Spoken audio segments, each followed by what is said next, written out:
భారత్ మాతాకి జై. గత 100 సంవత్సరాల నుంచి పాకిస్తాన్ చేస్తున్న ఉగ్రదాడికి, మొన్న పహల్గాంలో జరిగిన ఉగ్రదాడికి ప్రతిచర్యగా ఈ రోజు ఆపరేషన్ సింధూర్ పేరు పైన మన ఇండియన్ ఆర్మీ ఉన్కే घर में घुस के పాకిస్తానియోं के घर में घुस के అక్కడ వాళ్ళని అటాక్ చేసి వచ్చారు మన Indian army. Salute to Indian army. జై హింద్. ఎంత ప్రిసైజ్ గా, ఎంత ఆలోచించి, ఎంత ప్లాన్డ్ గా పాకిస్తాన్ లోపల ఎక్కడైతే 9 స్థలాలలో ఉగ్రవాదులు ఉన్నారో అక్కడ వాళ్ళు నివసిస్తున్నారు అని చెప్పి తెలుసుకొని ఉదయం 2:30 గంటలకు మన ఇండియన్ ఆర్మీ వాళ్ళు అక్కడికి వెళ్ళి పాకిస్తాన్లోకి వెళ్ళి మరి అక్కడ ఉన్న 9 ఉగ్ర స్థలాలను హతమార్చి వచ్చారు. సివిలియన్స్ ఉన్న స్థలాలలో కాకుండా కేవలం ఎక్కడైతే టెర్రరిస్టులు నివసిస్తున్నారో ఆ స్థలాలలో అటాక్ చేసి వచ్చారు మన ఇండియన్ ఆర్మీ. ఒకవేళ అది మనం చేసిన ప్రతిచర్యకి వాళ్ళు ఏదన్నా రిటర్న్ చేస్తే దానికి రిటాలియేషన్ తో రెడీగా ఉన్నారు మన ఇండియన్ ఆర్మీ.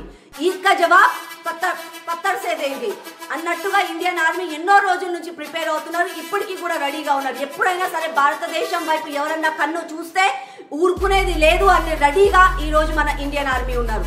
కాబట్టి మనం ఎల్లప్పుడూ కేవలం చేయాల్సింది నమ్మకంతో, మన ఇండియన్ ఆర్మీ పైన, నరేంద్ర మోదీ గారి పైన నమ్మకంతో ప్రశాంతంగా ఉండడం మాత్రమే.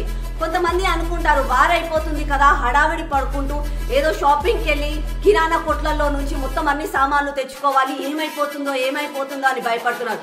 ఏమీ కాదు. మన భారతదేశం వెంబడి మన ఇండియన్ ఆర్మీ ఉంది, నరేంద్ర మోదీ గారు ఉన్నారు. కాబట్టి మనం అందరం కూల్గా చిల్గా ఉందాము. మన రోటీని అలాగే ఫాలో అవుతూ వెళ్దాము. ఇంట్లో వంట చేసుకునే వాళ్ళు వంట చేసుకోండి, జాబ్స్కి వెళ్ళే వాళ్ళు జాబ్కి వెళ్ళండి, వ్యాపారాలు చేసుకునే వాళ్ళు వ్యాపారాలు చేయండి. కేవలం ఎల్లప్పుడూ జై హింద్, భారత్ మాతాకి జై అని అంటూ ప్రధానమంత్రి గారిని అలాగే మన ఇండియన్ ఆర్మీని సపోర్ట్ చేస్తూ వాళ్ళని ఆశీర్వదిస్తూ ఉందాం. ఇప్పటికైనా సరే ఎవరైనా మన భారతదేశంలో పాకిస్తాన్ సపోర్టర్స్ అలాంటి వాళ్ళు ఉన్నారు, పాకిస్తాన్ ప్రేమికులు ఉన్నారు అని అంటే ఇప్పటికీ కూడా సమయం ఆసన్నమైంది.